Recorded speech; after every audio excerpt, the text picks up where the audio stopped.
आज कथा बा मु कौन पाई यूट्यूब अकाउंट खोलिली तार उद्देश्य कौन टिके रुहतु मेडिसिन टा खाई दिए।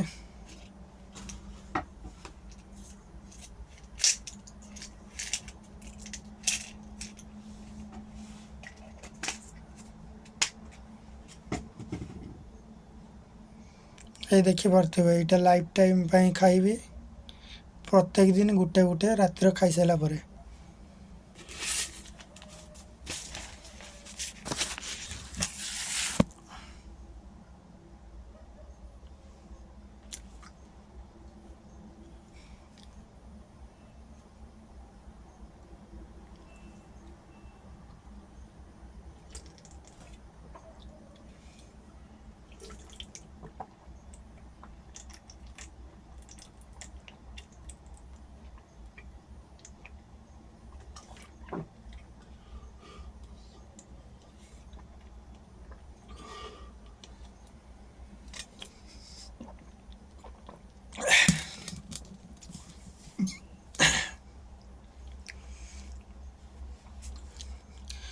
मोर जो प्रॉब्लम टा चलछि मेडिकल प्रॉब्लम सेटा बहुत बड़ प्रॉब्लम।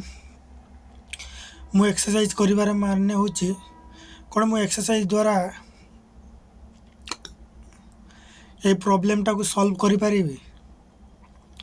सेति भाई मु डेली प्रत्येक दिन 1000 टा स्किपिंग करछि आ ताको यूट्यूब रे पोस्ट करछि। यूट्यूब रे वीडियो बनवार कारण होछि मते तो रोग होइछि आपण माने को रोग हेइ नथिबो सेति भाई आपण माने सकाळ एक्सरसाइज करिवा दरकार आ टाइम रे खाइबा दरकार।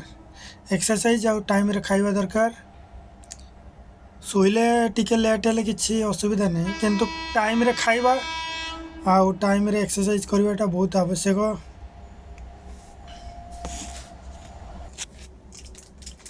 मु यूट्यूब अकाउंट खोलिबार कारण मु मो लाइफ रो कोन घटी से सब आपन को जणाइबा पई चाहूँ। एत बड़ प्रॉब्लम होइछि मेडिकल प्रॉब्लम मोर सेति भाई मु डेली एक्सरसाइज करछु। मु प्रॉब्लम टा को हराई पारिबे कि नै सेटा आपन को जणाइबा पई चाहूँ। मोर उद्देश्य होछि आपन माने एक्सरसाइज करंतु सकाळ 5 मिनिट। मु तो पर डे 1000 टा स्किपिंग करछु आपन तो 100 टा स्किपिंग करि परिबे ना। सकाळू जमिति खाइबा पीबा सोइबा एटा मनुष्यर दैनंदिन कार्य। एक्सरसाइज मध्य दैनंदिन कार्य सेटा तो केही करूना ना सेटा मु आपन को कहबा पई चाहूँ। आपन एक्सरसाइज करंतु सुस्थ रुहंतु।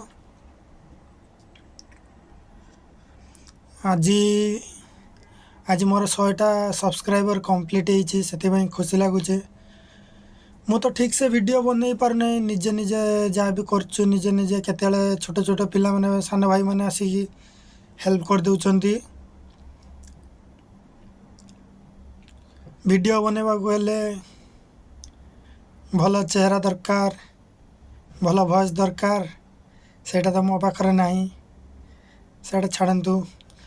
वीडियो बनेबा पई भलो कैमरा दरकार कैमरा वाला फोन भलो ड्रेस दरकार शूज दरकार वीडियो स्टैंड दरकार से सब मो पाखरे किछि नाही। चाहिले मु किनि पारिबी मु तो बिजनेस करूछे ना किंतु मु बे बहुत पैसा देनदारी छै से सब क्लियर कर साला परे निजर शौक बनेबा पई चेष्टा करिवि। कारण अन्यर पैसा आनि के मु व्यापार करछि से माने पैसा रो शौक करवाटा ठीक नुह। आपण एक्सरसाइज करंतु सुस्थ रुहंतु सेटा मु यूट्यूब रे कहया पई चाहे।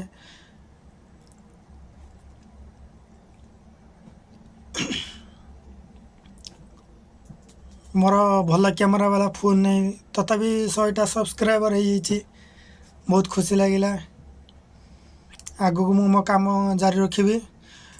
मु कहतली 365 दिन पई पर डे 1000 टा स्किपिंग करमी आ पर डे 1000 टा स्किपिंग करूचे। शुक्रवार मोर व्यापार दिन रहउतवार से दिन मु एक्सरसाइज करि पार नै सेति भाई शुक्रवार को मु बाद देछि।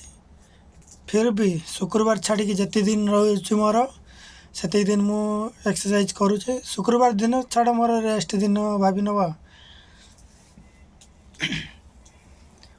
ଆଉ ଗୋଟେ ହେଲା ମୋର 3-4 ମାସରେ ଥରେ ମୋର ମେଡ଼ିକାଲ ଟେଷ୍ଟ ହେବ। ସେଥିରେ ଜଣାପଡ଼ିବ ମୋର ବେମାରଟା ଠିକ୍ ହେଲା କି ନାହିଁ। ଲାଗୁଛି ଠିକ୍ ଠାକ୍ ହେଇଯିବ। ମୁଁ ଠିକ୍ ସେ ଭିଡ଼ିଓ ବନେଇ ପାରୁନାହିଁ, ସେଥିପାଇଁ ବହୁତ ପିଲା ହସୁଛନ୍ତି, କହୁଛନ୍ତି କ'ଣ ଭିଡ଼ିଓ ବନାଉଛି, କିସ ବନାଉଛି, ଡେଲି ଡେଲି ପୋଷ୍ଟ କରୁଛି। କିଛି କଥା ନାହିଁ, ଯେତିକି ଯାହା ଆସୁଛି ସବୁ ମୁଁ କରୁଛି। ଧୀରେ ଧୀରେ ମୋର ବି ଭିଡ଼ିଓ ଠିକ୍ ଠାକ୍ ହେବ। ମୋତେ ଏଡ଼ିଟିଂ ଆସେ ନାହିଁ, ମୁଁ ସେମିତି ଡାଇରେକ୍ଟ ଭିଡ଼ିଓ ବନେଇକି ଛାଡ଼ୁଛି। ମୁଁ ଯାହା ବି ଭିଡ଼ିଓ ଛାଡ଼ିଛି ସବୁ ଅରିଜିନାଲ୍ ଛାଡ଼ିଛି। କିଛି ସେମିତି କିଛି ନାହିଁ ଯେ କିଛି ମୋର ଫେକ୍ ଜିନିଷ ଅଛି। ଆଉ ମୁଁ ଏକ୍ସରସାଇଜ୍ କଲା ପରେ ଭଲ ବେନିଫିଟ୍ ଲାଗୁଛି। ମୋତେ ଲାଗୁଛି ମୋର ପ୍ରୋବ୍ଲେମ୍ ସଲ୍ଭ ହେଇଯିବ। ଆପଣଙ୍କର ତ କିଛି ପ୍ରୋବ୍ଲେମ୍ ହେଇନଥିବ ନା। ଏବେଠୁ ଏକ୍ସରସାଇଜ୍ କରିବା ଦ୍ୱାରା ଆପଣଙ୍କୁ କୌଣସି ରୋଗ ଗ୍ରାସ କରିବ ନାହିଁ। ଖାଇବା ପିଇବା ଉପରେ ଯତ୍ନ ନେବେ, ଶୋଇବା ଉପରେ ଯତ୍ନ ନେବେ, ଏକ୍ସରସାଇଜ୍ ଉପରେ ଯତ୍ନ ନେବେ। ଆପଣଙ୍କ ଲାଇଫ୍ ଠିକ୍ ବାଟରେ ଆସିବ।